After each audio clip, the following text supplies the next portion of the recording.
কেউ যদি আমাকে প্রশ্ন করে সুখ কি,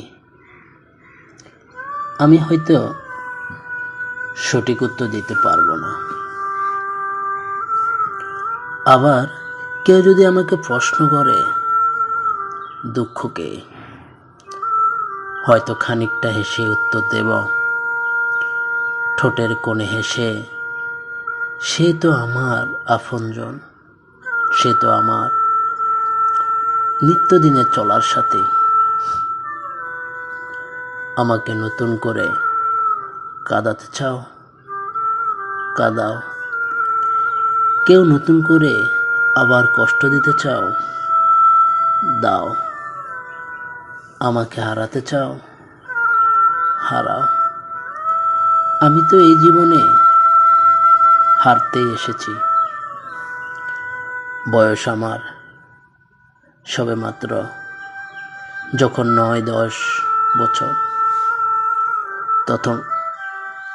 তখন বাবাকে হারিয়েছি অকালে।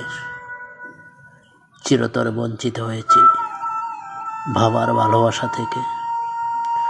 দুঃখ কি জিনিস তিলে তিলে অনুভব করেছি। এখন আবার নতুন করে দুঃখকে কি চিনব? যখন আমার পড়ালেখা বন্ধ হয়ে যেতে চেয়েছিল, অর্থের অভাবে উচ্চশিক্ষা লাভের স্বপ্নে, সেই স্বপ্ন বাস্তবে রূপ দিতে আমার দুঃখের শেষ সীমা ছিল না।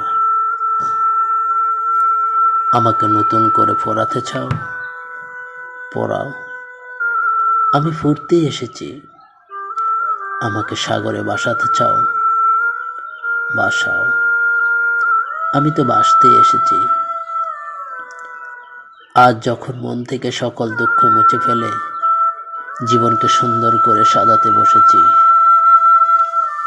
তখন সেই হারানো দিনের স্মৃতি মনের ভিতরে উকি দেয় আমার মন মাঝে। ভাঙতে চাই আমার সাজানো স্বপ্ন, তবে এমন করে কি মানুষের জীবন চলে? বসে বসে ভাবছি আমি অবিরত, দুঃখকে আমি আর সইব কত? তবে কি আমি পাবো না কখনো সুখের ছোঁয়া আমার এই জীবনে? জানবো না কি কখনো আমি এই জীবনে সুখের মানে কি?